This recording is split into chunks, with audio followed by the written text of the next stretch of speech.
Allora, torniamo un po' a noi, alla situazione. Abbiamo analizzato cosa bisognerebbe fare, quindi sostanzialmente cercare un po' di alzare il tiro, sostanzialmente, che non è una cosa semplice, perché tante volte gli operatori del settore, qui cerco anche di dare delle risposte a chi ci ha scritto, chiedono la formula della ripresa, del successo, quasi fosse una chiave magica per aprire certe porte, e la chiedono naturalmente alle categorie cui appartengono e dicono: ma le categorie regionali cosa stanno facendo? Non possono darci delle soluzioni, eccetera.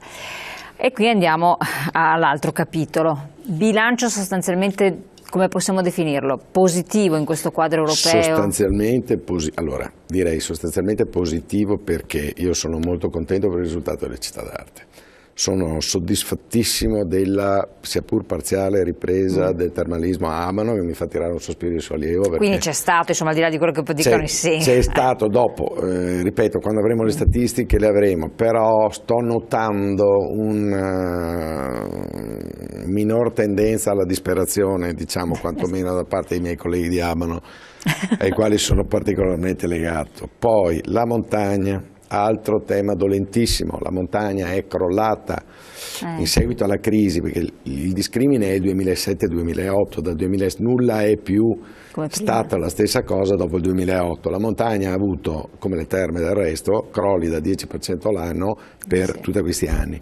Quindi il recupero che vediamo adesso è un recupero da un punto molto basso, prima di tornare ai livelli del 2008 ne corre, però sa, l'inversione di tendenza è già un dato straordinario. Stiamo accogliendo quel più 0,8 che pare sia la produzione industriale del paese nel 2016 come un risultato straordinario. È ovvio che un più 4 era meglio, ma anche il più 0,8 sono un altro testimonia una leggerissima ripresa all'inizio della salita. Quindi che abbiamo praticamente gennaio, febbraio, marzo, perché ha tenuto bene, diciamo, la stagione fino alla fine, fino a Pasqua, e poi abbiamo adesso il primo weekend di ponte, insomma, in certo qual modo, con prenotazioni natalizie se ci sono adesso. Sì, vediamo. allora il weekend io mi ostino a chiamarlo di Sant'Ambrosio, ma mi sono abituato a chiamarlo qui nel Veneto. Beati loro, hanno avuto un giorno in più.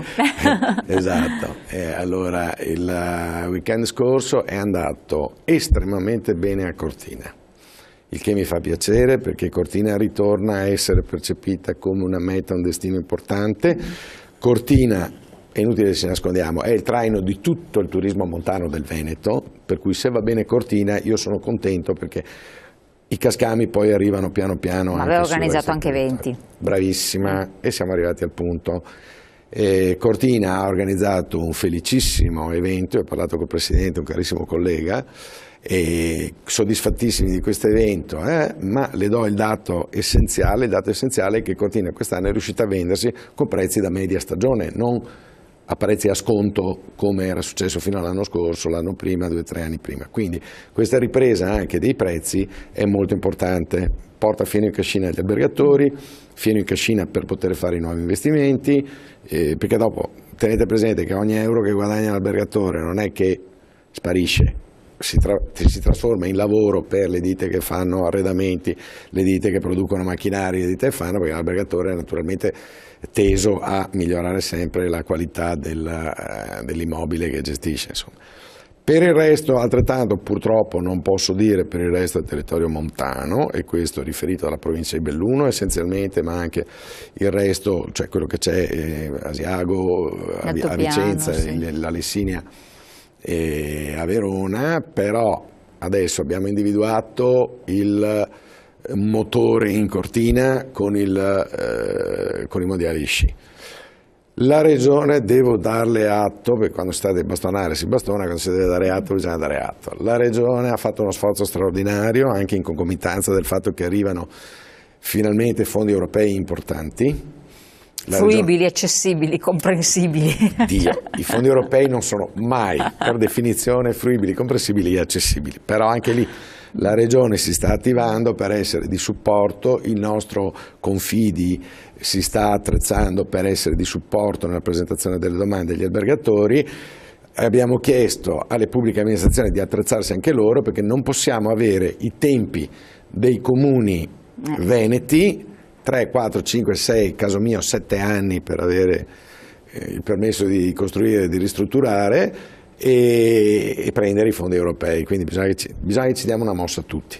Per la prima volta la Regione è riuscita a stanziare, va da sé che col bilancio attuale è poco, però qualcosa persino a fondo perduto, che è un segnale straordinario che è stato dato ai miei colleghi. I miei colleghi ai quali ho raccomandato andando su a Belluno, io dico guardate ragazzi, adesso la Regione ha battuto il segno forte, mi raccomando, voglio che in una settimana questi fondi siano bruciati per dare il segnale che il cavallo beve, perché non c'è niente di peggio che la Regione stanzi dei fondi, come spesso è successo non sì, solo nella mia categoria, e nessuno va a prendere i fondi. Ma anche perché non è a conoscenza. Anche perché è difficile prenderli. Sì, no, infatti ho detto fruibili nel senso io personalmente ho fatto la ristrutturazione completa dell'albergo senza prendere un euro né dallo Stato né dalla cosa, perché se devo compilare metri cubi di carte, lei capisce. Ecco. E quindi ho sensibilizzato i miei colleghi che hanno avuto una risposta subitanea, già fumati tutti i fondi nel giro di una quindicina di giorni. E questo è il segnale che il bellunese dà chiaro alla Regione. Noi siamo qui pronti a dateci una mano, ovviamente tenga presente che il bellunese è schiacciato fra due regioni a statuto autonomo, Friuli da una parte e Trentino Alto Adige dall'altra. Parte in una condizione di vantaggio straordinario per il fatto di avere le Dolomiti, logistico. Sì, infatti il Friuli non si considera mai tanto dal punto di vista, perché non ha questa offerta. È un altro errore, abbiamo un patrimonio dell'umanità che è per 3/4 nel Veneto, un quarto in Trentino e in Alto Adige, e loro riescono a venderselo. Sì, e noi come al solito, polentoni, facciamo fatica a ingranare anche su questo argomento. Secondo me i mondiali dovrebbero essere l'occasione anche per rilanciare il grande mito delle Dolomiti, perché poi il mito delle Dolomiti non fa lavorare solo Cortina, fa lavorare tutto. No, ma poi non è turismo invernale, perché ormai tra Nordic Walking, tante alternative, il cavallo, cioè ci sono mountain bike, perché attenzione anche questo è un'altra cosa. Certo. Le persone a 360 gradi e quindi 300 rotti giorni avrebbero possibilità di fruire, però se questo messaggio non arriva con delle attrattive, cioè bisogna creare delle attrattive, quindi lei ha detto giustamente l'evento, e l'evento sì, purtroppo bisogna farlo. Gli eventi bisogna farli con attenzione, con grano salis, perché sì. Io ho sempre... Cioè il mercatino in sé per sé non è che sia... No, ma io ho sempre sostenuto un evento gran piuttosto che 10 boiatine nel corso della settimana. Poi queste cose vanno ben... Io le posso portare migliaia di esempi di sindaci che motu proprio decidono di fare quella roba lì, neanche coinvolgono gli operatori. Quelle cose vanno fatte in sinergia assoluta, perché gli alberghi devono essere perlomeno aperti quando c'è l'evento, devono essere notiziati dell'evento, l'evento va promosso. Ricordo 1000 anni fa quando facevo il teatro tenda a Bibione, più grande teatro tenda d'Europa, eccetera, andai a parlare con Bernardini da Bussola, e per vedere di capire da lui un po' i costi che ci trovavamo ad affrontare, eccetera. Bernardini mi disse una cosa semplicissima: io ogni 100.000 lire a quei tempi, ogni milione che spendo per il cantante, per la logistica, per questo, per quello, ne spendo 3 in promozione. Sì. Per me fu uno shock, uno shock assoluto, però questi erano i parametri dei grandi, ecco. Dobbiamo capire che c'è questo, insomma, la più bella mostra del mondo, se non ha un budget di promozione per cui tutto il mondo sappia che in quel momento a Treviso, mi lasci dire, c'è quella mostra. Assolutamente, ma infatti anche il discorso adesso del Natale a Jesolo, che è qualcosa, esatto, ha giocato tutto sulla promozione, quindi questo è un altro esempio eclatante. Magari Jesolo sono bravi. Jesolo sono molto bravi, Jesolo hanno una grande esperienza, una grande sensibilità, una grande capacità in promozione, nel saper promuovere, per meglio dire, la loro località.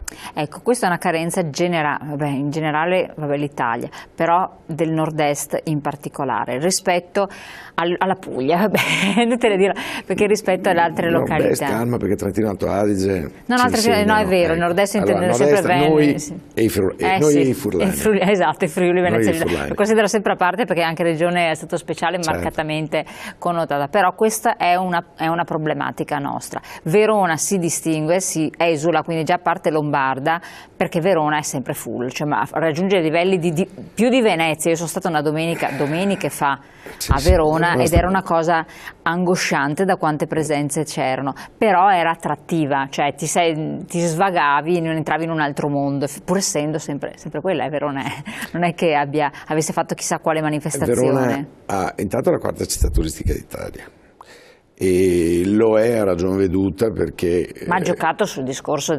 dell'amore, per carità, Giulietta e Romeo.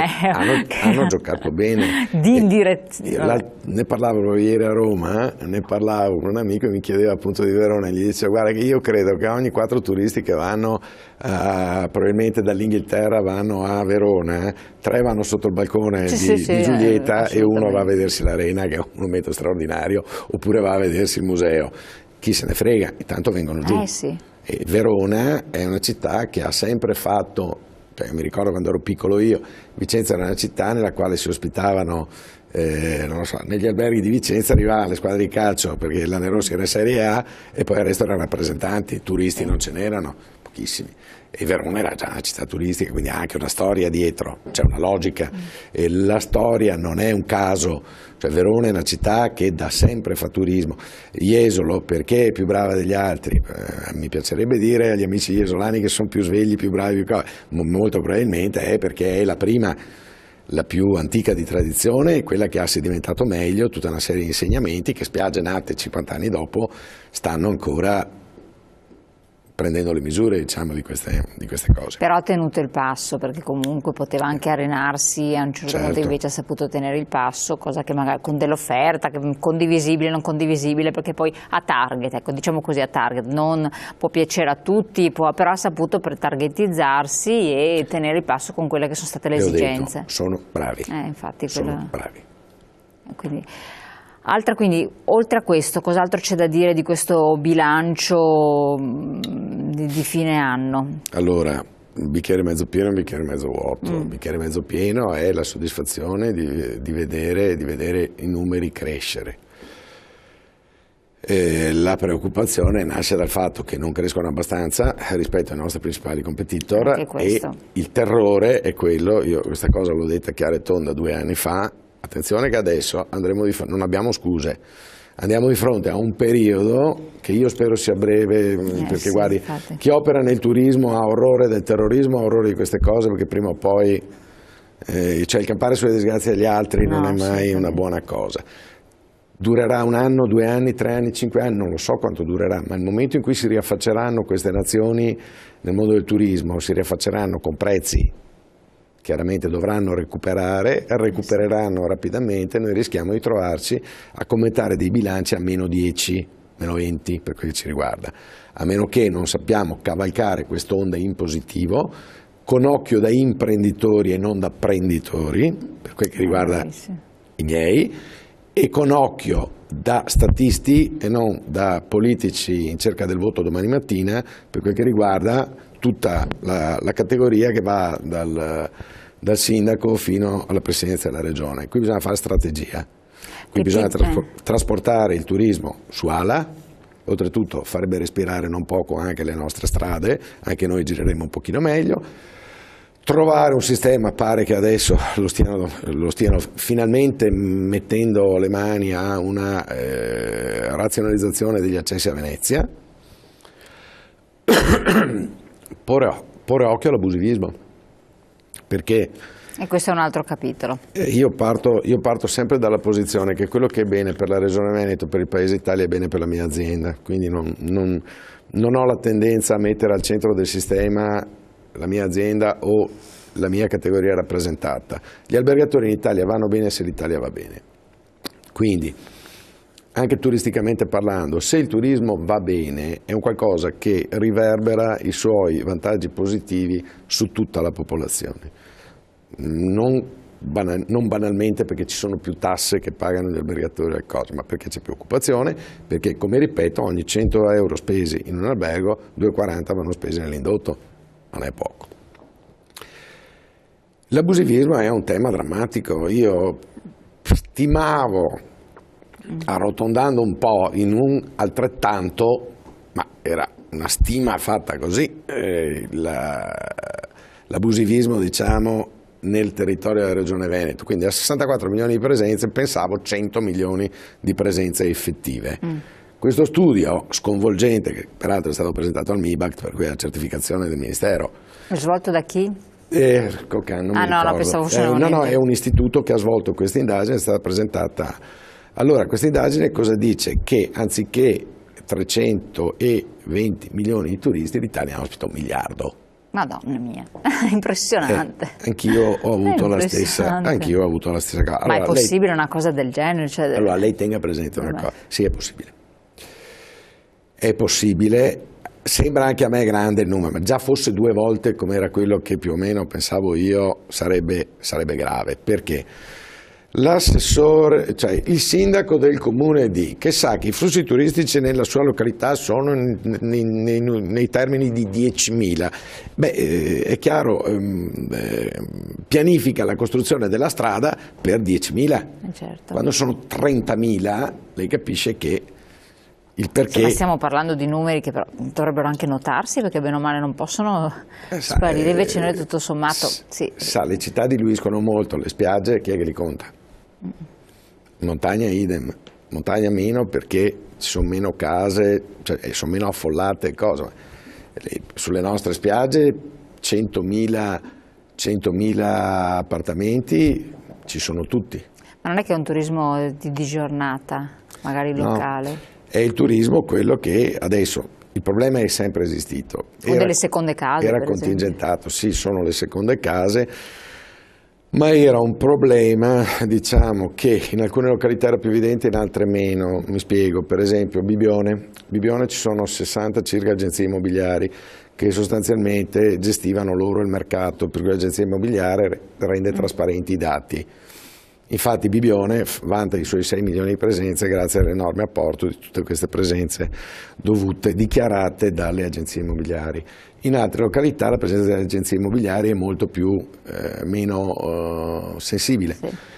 La sharing economy cosa ha fatto? Io lo sto proprio notando sulle varie spiagge, il fatto di poter prendere l'appartamento che hai e metterlo su internet ha fatto sì che dove fosse molto strutturata l'offerta, leggi Bibione, c'è pochissimo in realtà su internet di Bibione come offerta in sharing economy, cioè la signora Pina l'appartamento se lo vende direttamente o lo dà all'agenzia immobiliare.